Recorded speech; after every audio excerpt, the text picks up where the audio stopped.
সিলেটের কোম্পানীগঞ্জ উপজেলার Bholaganj loading station bunker ও ছাতক খালাস স্টেশনে অবাধে চলছে পাথর উত্তোলন।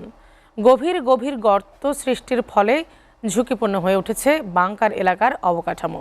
এদিকে অভ্যুত্থানের পর এই দুটি স্টেশনের নিরাপত্তা বাহিনী আরএনবি প্রত্যাহার হওয়ায় প্রকাশ্যে মালামাল লুটপাট করছে দুর্বৃত্তরা। এতে ধ্বংসের পথে পাথর স্থানান্তরের রোপ লাইন। এসব সুরক্ষায় দ্রুত ব্যবস্থা গ্রহণের দাবি সংশ্লিষ্টদের। সিলেট থেকে আবু তাহের চৌধুরীর পাঠানো প্রতিবেদন।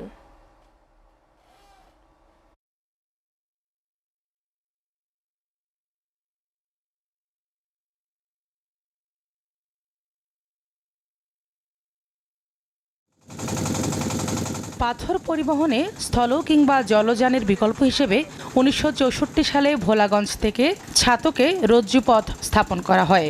119টি খুঁটির মাধ্যমে তৈরি হয় রোপ লাইন।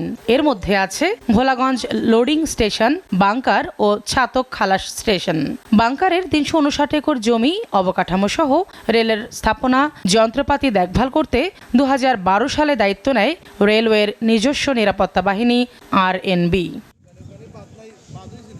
গত 5 আগস্ট শেখ হাসিনা সরকারের পতনের পর আরএনবি সদস্যদের ওপর হামলা করে দুর্বৃত্তরা মোবাইল, অর্থ ও অস্ত্র ছিনিয়ে নেওয়ার চেষ্টা করে।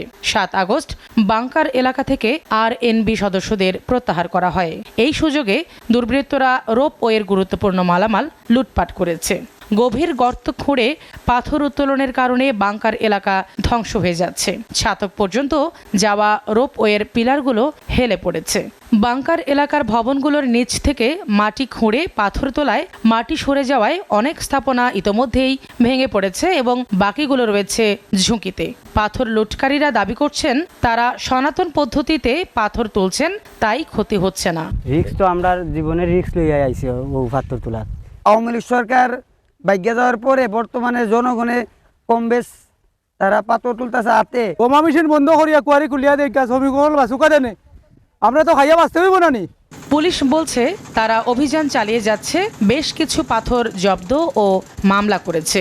তবে স্থানীয়দের দাবি প্রশাসনের অভিযান প্রয়োজনের তুলনায় একেবারে কম। পরিস্থিতি সামাল দিতে দ্রুত সব স্টেক হোল্ডারদের নিয়ে সমন্বিত টাস্ক ফোর্স গঠন করার তাগিদ দিয়েছেন সংশ্লিষ্টরা। সবাই সম্মিলিত হবে, একার পক্ষে আমাদের পক্ষে করা কঠিন। আমি উপজেলা প্রশাসনের সমন্বয়ে মোবাইল কোর্ট এবং আপনারা জানেন যে বাংকার যে জায়গাটি অবস্থিত, বাংকারটা মূলত এটা আরএনবি সম্পদ, রেলওয়ে সম্পদ। কর্তৃপক্ষ চাইলেও অবকাঠামো সংস্কার করা হলে দ্রুততম সময়ের মধ্যে রেলওয়ে নিরাপত্তা বাহিনীর সদস্য মোতায়েন করা হবে বলে জানিয়েছেন চিফ ইন্সপেক্টর। যে অবস্থা আগের চেয়ে অনেক নাজুক, এখন অনেক জায়গায় গর্ত করে ফেলছে, করে ফেলছে।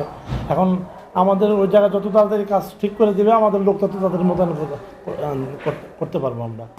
পরিবেশ অধিদপ্তর এবং স্থানীয় প্রশাসনের সহযোগিতায় আমাদের একাধিক মামলা করা হয়েছে এবং সেই সাথে যারা জড়িত তাদেরকে বিভিন্ন ধরনের শাস্তির আওতাতেও নিয়ে আসা হয়েছে। এটা আমাদের অভিযান চলমান আছে।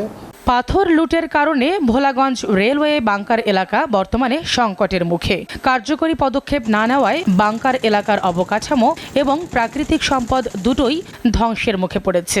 সমন্বিত উদ্যোগের মাধ্যমে পাথর লুট বন্ধ করা এবং বাংকার এলাকার সুরক্ষা নিশ্চিত করা এখন সময়ের দাবি। SATV news desk.